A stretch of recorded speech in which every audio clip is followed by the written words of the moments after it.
कार्यक्रम में उपस्थित मध्य प्रदेश के गवर्नर श्री मंगू भाई पटेल, मुख्यमंत्री श्री मोहन यादव जी, अन्य सभी महानुभाव, देवी और सज्जनों, सबसे पहले तो मुझे यहां आने में विलंब हुआ, इसके लिए आप सबकी क्षमा चाहता हूं। विलंब इसलिए हुआ क्योंकि कल जब मैं यहां पहुंचा तो एक बात ध्यान में आई कि आज 10वीं और 12वीं के छात्रों की एग्जाम है और उसका समय और मेरा राजभवन से निकलने का समय क्लैश हो रहा था और उसके कारण संभावना थी कि सिक्योरिटी के कारण अगर रास्ते बंद हो जाए तो बच्चों को एग्जाम देने के लिए जाने में कठिनाई हो जाए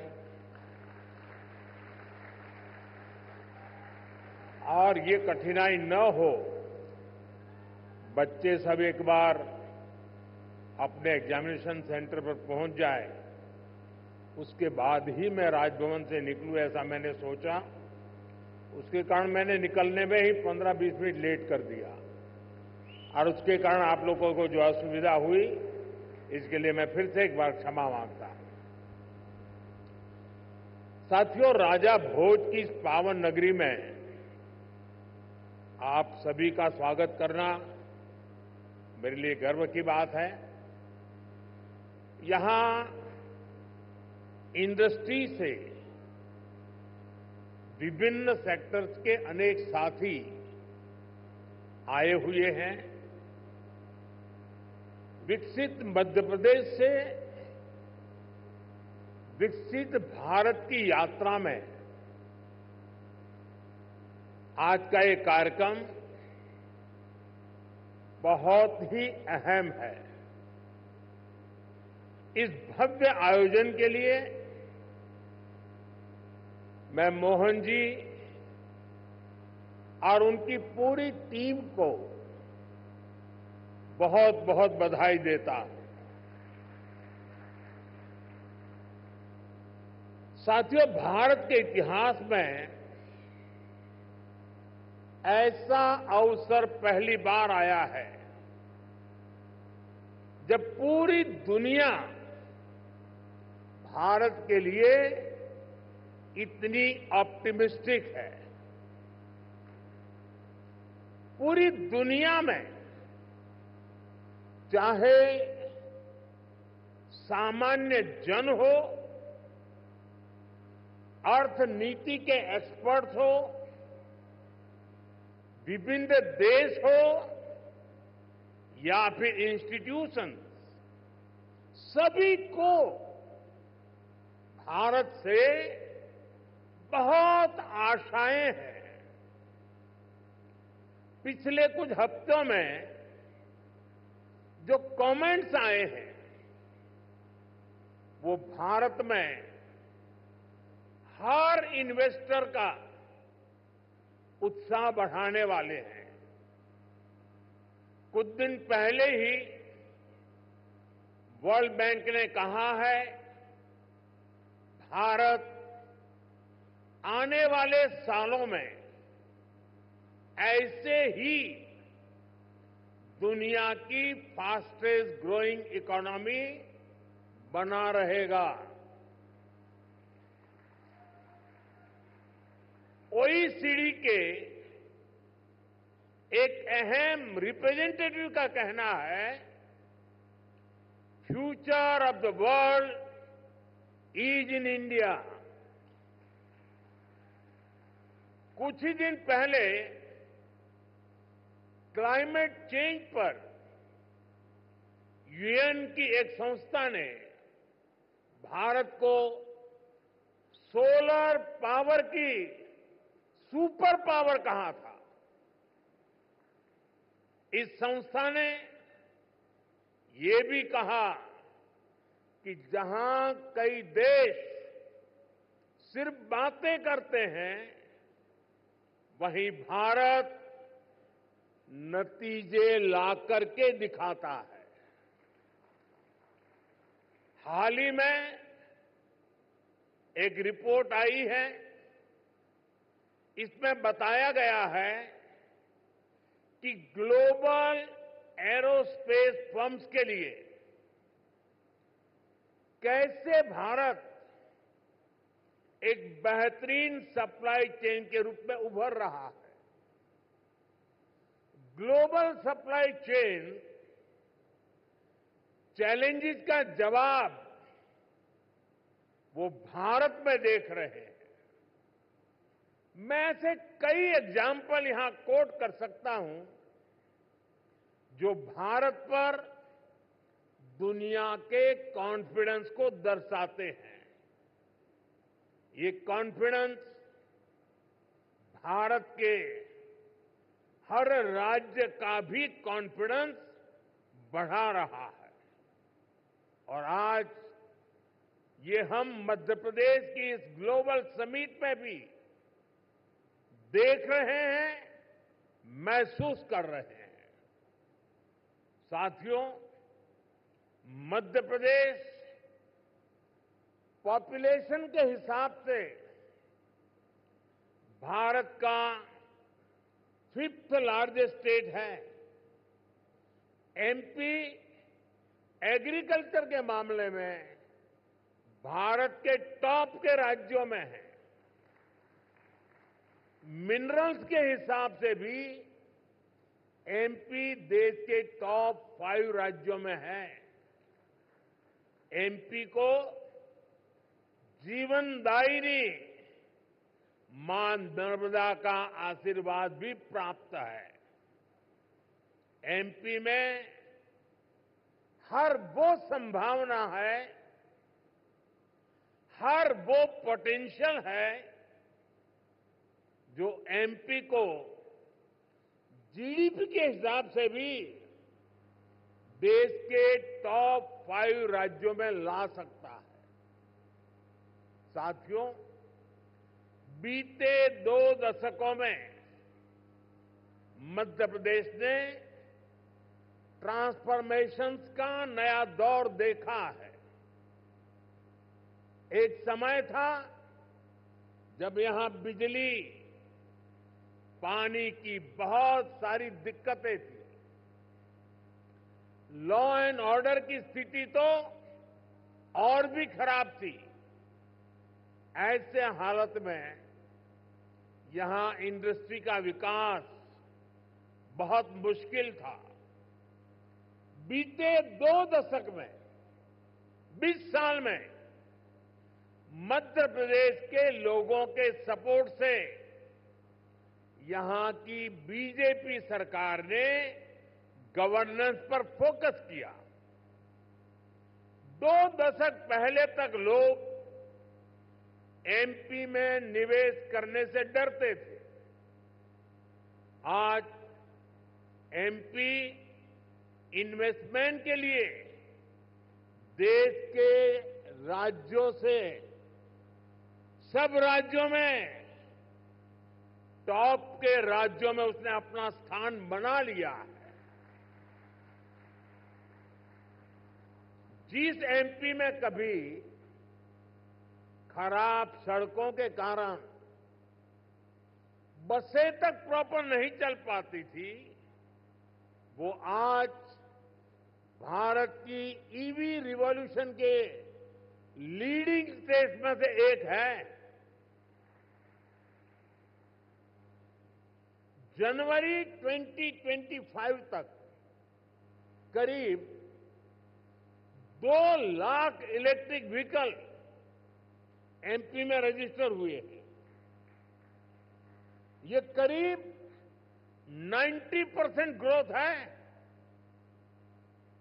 ये दिखाता है कि एमपी आज मैन्युफैक्चरिंग के नए सेक्टर्स के लिए भी एक शानदार डेस्टिनेशन बनता जा रहा है। और मैं मोहन जी को बधाई देता हूं, उनकी टीम को बधाई देता हूं कि उन्होंने इस वर्ष को उद्योग और रोजगार वर्ष के रूप में मनाना तय किया है। साथियों, बीते दशक में भारत ने इंफ्रास्ट्रक्चर के बूम का दौर देखा है। मैं कह सकता हूं, इसका बहुत बड़ा फायदा एमपी को मिला है। दिल्ली मुंबई एक्सप्रेसवे जो देश के दो बड़े शहरों को जोड़ रहा है, उसका बड़ा हिस्सा एमपी से ही होकर गुजरता है। यानी एक तरफ एमपी को मुंबई के पोर्ट्स के लिए तेज कनेक्टिविटी मिल रहे हैं, दूसरी तरफ नॉर्थ इंडिया के मार्केट्स को भी ये कनेक्ट कर रहा है। आज मध्य प्रदेश में 5 लाख किलोमीटर से अधिक का रोड नेटवर्क है। एमपी के इंडस्ट्रियल कॉरिडोर्स मॉडर्न एक्सप्रेसवे से जुड़ रहे हैं। यानी एमपी में लॉजिस्टिक्स से जुड़े सेक्टर की तेज ग्रोथ तय है। साथियों, एयर कनेक्टिविटी की बात करें तो यहां ग्वालियर और जबलपुर एयरपोर्ट्स के टर्मिनल्स को भी एक्सपांड किया गया है। और हम यहीं नहीं रुके हैं।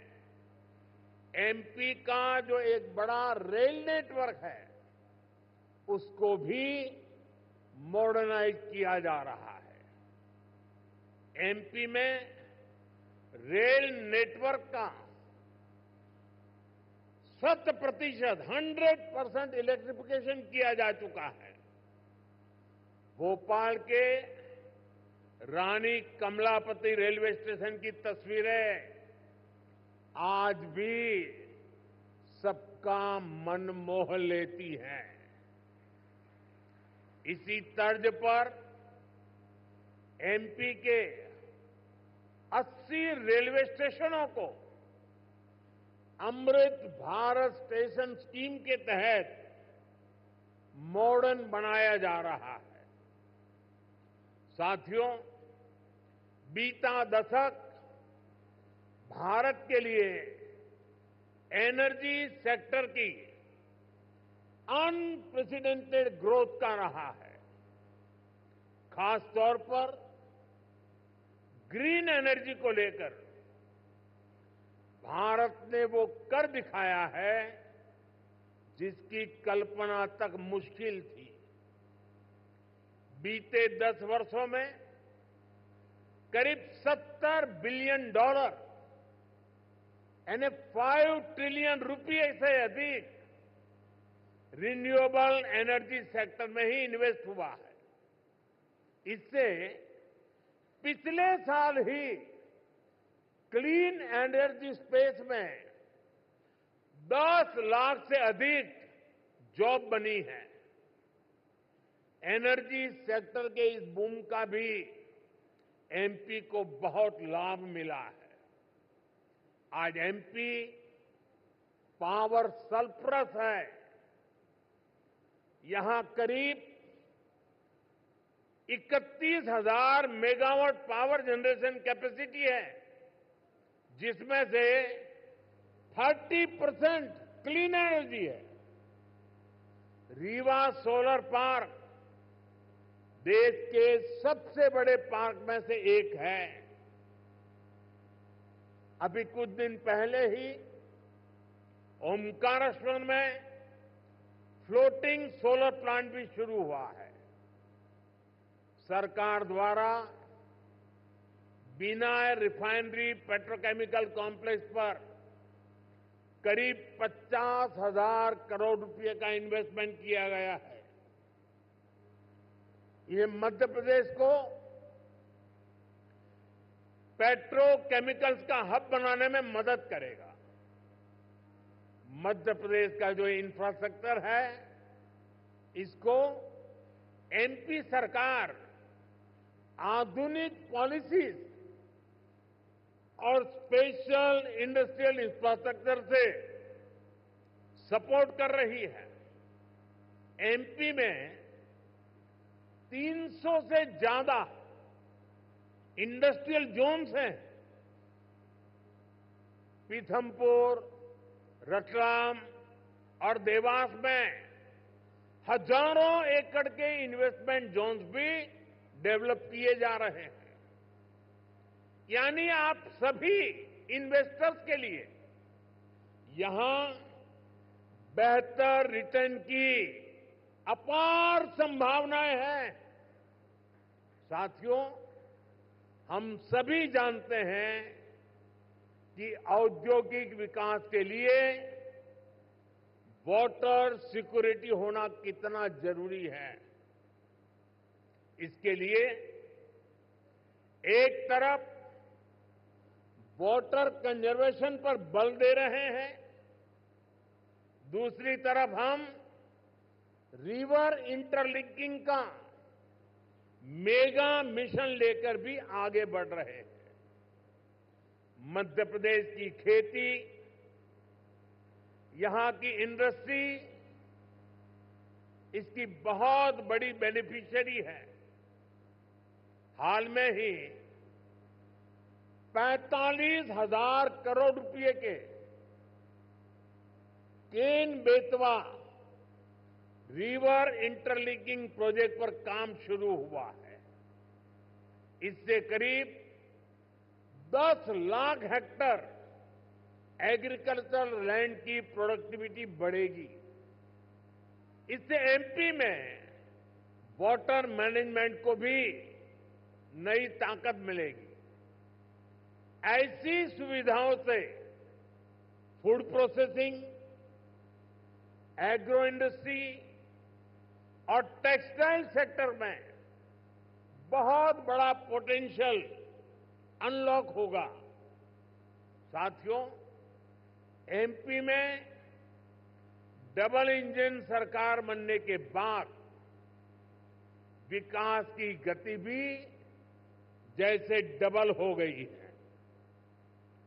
केंद्र सरकार कंधे से कंधा मिलाकर एमपी के विकास में, देश के विकास में जुटी है।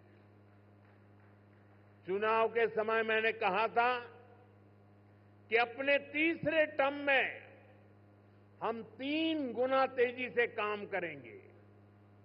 ये स्पीड हम साल 2025 के पहले 50 दिनों में भी देख रहे हैं। इसी महीने हमारा बजट आया है। इस बजट में भारत की ग्रोथ के हर कैटालिस्ट को हमने एनर्जाइज किया है। हमारा मिडिल क्लास सबसे बड़ा टैक्स पेयर भी है। ये सर्विस और मैन्युफैक्चरिंग के लिए डिमांड भी क्रिएट करता है। इस बजट में मिडिल क्लास को एम्पावर करने के लिए अनेक कदम उठाए गए हैं। हमने 12 लाख रुपए तक की इनकम को टैक्स फ्री किया है।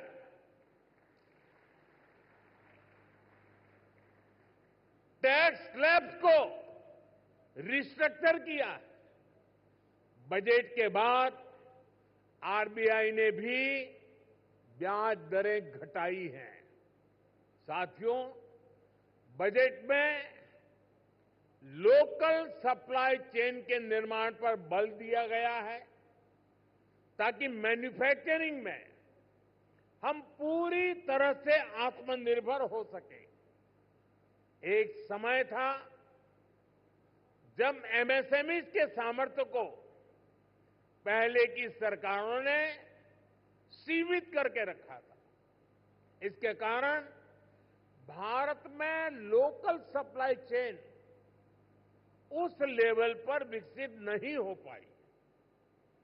आज हम प्रायोरिटी के आधार पर MSME led local supply chain का निर्माण कर रहे हैं। इसके लिए एमएसएमई की डेफिनेशन को और सुधारा गया है। एमएसएमई को क्रेडिट लिंक इंसेंटिव दिए जा रहे हैं। एक्सेस टू क्रेडिट आसान बनाया जा रहा है। वैल्यू एडिशन और एक्सपोर्ट के लिए भी सपोर्ट बढ़ाया जा गया है। साथियों, बीते एक दशक से नेशनल लेवल पर हम एक के बाद एक बड़े रिफॉर्म्स को गति दे रहे हैं। अब स्टेट और लोकल लेवल पर भी रिफॉर्म्स को एनकरेज किया जा रहा है। मैं आपके बीच स्टेट डीरेगुलेशन कमीशन की चर्चा जरूर करना चाहता हूं, जिसके विषय में बजट में बात हुई है। हम राज्यों के साथ निरंतर बातचीत कर रहे हैं। राज्यों के साथ मिलकर बीते वर्षों में हमने 40,000 से ज्यादा कंप्लायंसेस को कम किया है। बीते सालों में ऐसे 1500 कानूनों को खत्म किया गया है जो अपना महत्व खो चुके थे। हमारा मकसद यही है कि ऐसे रेगुलेशंस की पहचान हो जो ईज ऑफ डूइंग बिजनेस के रास्ते में रोड़ा है। डीरेगुलेशन कमीशन राज्यों में इन्वेस्टमेंट फ्रेंडली रेगुलेटरी इकोसिस्टम बनाने में मदद करेगा। साथियों, बजट में ही हमने बेसिक कस्टम ड्यूटी स्ट्रक्चर को भी सिंप्लीफाई किया है। इंडस्ट्री के लिए जरूरी कई इनपुट्स पर रेट्स कम किए हैं। कस्टम केसेस की असेसमेंट के लिए भी एक टाइम लिमिट तय की जा रही है। इसके अलावा नए सेक्टर्स को प्राइवेट एंटरप्रेन्योरशिप के लिए, इन्वेस्टमेंट के लिए खोलने का दौर भी जारी है। इस वर्ष हमने nuclear energy, bio manufacturing, critical minerals की प्रोसेसिंग, लिथियम बैटरी की मैन्युफैक्चरिंग, ऐसे अनेक नए एवेन्यूज इन्वेस्टमेंट के लिए ओपन किए गए हैं। ये सरकार के इंटेंट और कमिटमेंट को दिखाता है। साथियों, भारत के विकसित भविष्य में 3 सेक्टर्स की बहुत बड़ी भूमिका रहने वाली है। ये तीनों सेक्टर्स करोड़ों नई जॉब क्रिएट करने वाले हैं। ये सेक्टर्स हैं टेक्सटाइल, टूरिज्म और टेक्नोलॉजी। आप टेक्सटाइल के सेक्टर को ही देखें तो भारत कॉटन, सिल्क, पॉलिएस्टर और विस्कोस का दूसरा सबसे बड़ा प्रोड्यूसर है। भारत का टेक्सटाइल सेक्टर करोड़ों लोगों को रोजगार देता है। भारत के पास टेक्सटाइल से जुड़ी एक पूरी ट्रेडिशन भी है, स्किल भी है और एंटरप्रेन्योरशिप भी है। और मध्य प्रदेश तो एक प्रकार से भारत की कॉटन कैपिटल है।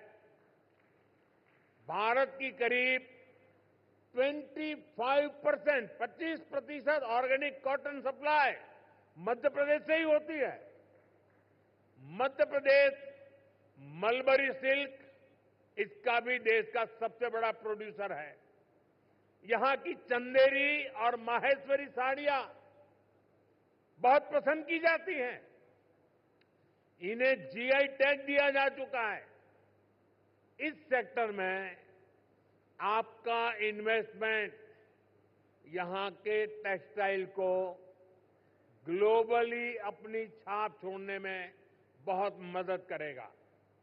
साथियों, भारत ट्रेडिशनल टेक्सटाइल के अलावा नए एवेन्यूज भी खोज रहा है। एग्रो टेक्सटाइल, मेडिकल टेक्सटाइल और जियो टेक्सटाइल, ऐसे टेक्निकल टेक्सटाइल को हम बढ़ावा दे रहे हैं।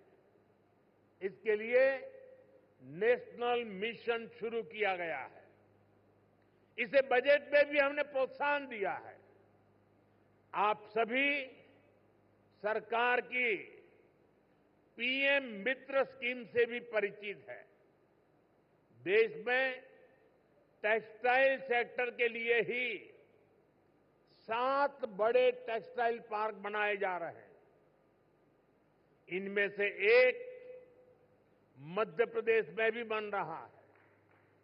ये टेक्सटाइल सेक्टर की ग्रोथ को नई बुलंदी देने वाला है।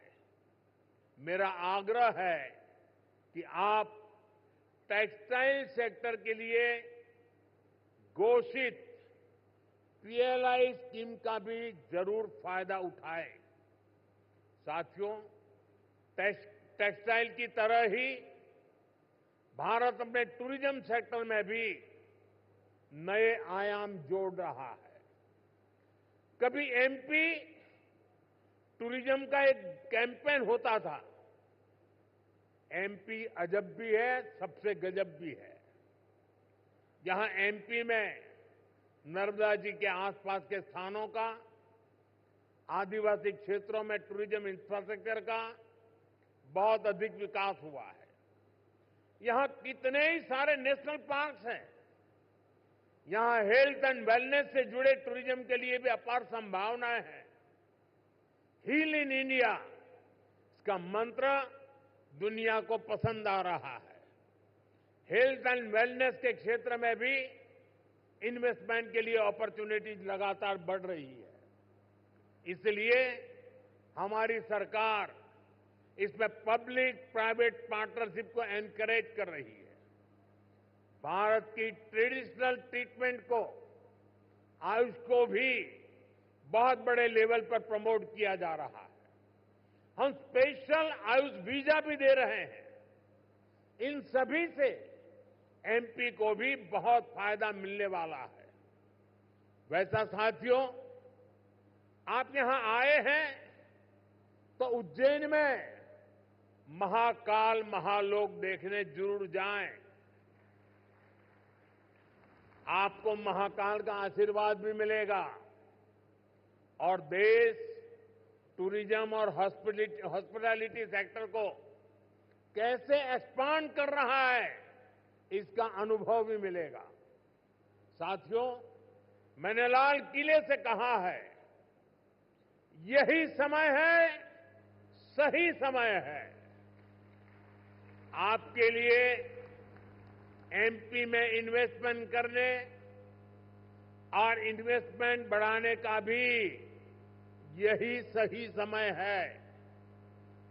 एक बार फिर आप सभी को बहुत बहुत शुभकामनाएं, बहुत बहुत धन्यवाद।